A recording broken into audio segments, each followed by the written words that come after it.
और हमारी संस्कृति पुष्पित पल्लवित होती रही। देश आगे बढ़ता ही रहा। भारत ने हमेशा संकटों को सफलता की सीढ़ियों में परिवर्तित किया है। इसी भावना के साथ हमें आज भी इन सारे संकटों के बीच आगे बढ़ते ही रहना है।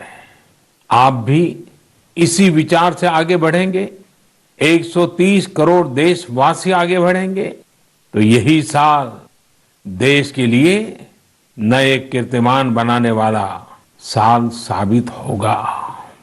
इसी साल में देश नए लक्ष्य प्राप्त करेगा, नई उड़ान भरेगा, नई ऊंचाइयों को छुएगा। मुझे पूरा विश्वास 130 करोड़ देशवासियों की शक्ति पर है, आप सब पर है, इस देश की महान परंपरा पर है। मेरे प्यारे देशवासियों, संकट चाहे जितना भी बड़ा हो, भारत के संस्कार निस्वार्थ भाव से सेवा की प्रेरणा देते हैं। भारत ने जिस तरह मुश्किल समय में दुनिया की मदद की, उसने आज शांति और विकास में भारत की भूमिका को और मजबूत किया है। दुनिया ने इस दौरान भारत की विश्व बंधुत्व की भावना को भी महसूस किया है और इसके साथ ही दुनिया ने अपनी संप्रभुता और सीमाओं की रक्षा करने के लिए भारत की ताकत और भारत के कमिटमेंट को भी देखा है। लद्दाख में भारत की भूमि पर आंख उठाकर देखने वालों को करारा जवाब मिला है। भारत मित्रता निभाना जानता है तो आंख में आंख डालकर देखना और उचित जवाब देना भी जानता है।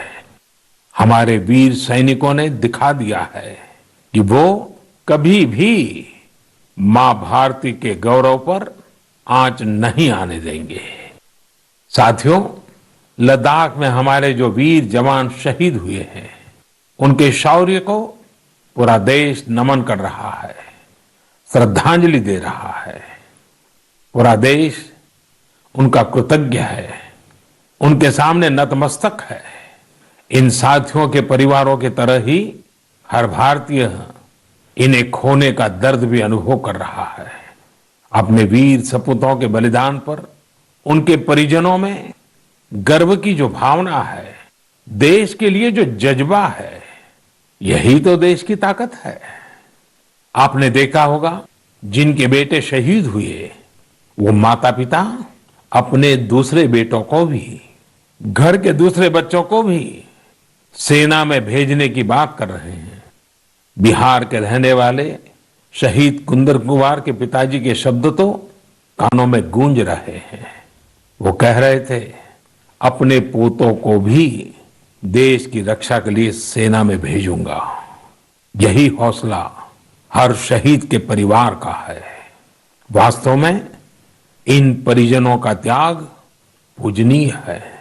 भारत माता की रक्षा के जिस संकल्प से हमारे जवानों ने बलिदान दिया है, उसी संकल्प को हमें भी जीवन का ध्येय बनाना है, हर देशवासी को बनाना है। हमारा हर प्रयास इसी दिशा में होना चाहिए, जिससे सीमाओं की रक्षा के लिए देश की ताकत बढ़े, देश और अधिक सक्षम बने, देश आत्मनिर्भर बने। यही हमारे शहीदों को सच्ची श्रद्धांजलि भी होगी। मुझे असम से रजनी जी ने लिखा है कि उन्होंने पूर्वी लद्दाख में जो कुछ हुआ, वो देखने के बाद एक प्रण लिया है।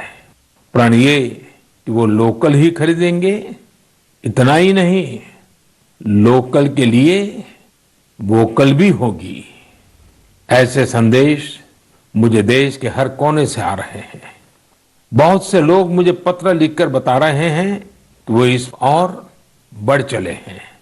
इसी तरह तमिलनाडु के मदुरई से मोहन रामामूर्ति जी ने लिखा है कि वो भारत को डिफेंस के क्षेत्र में आत्मनिर्भर बनते हुए देखना चाहते हैं।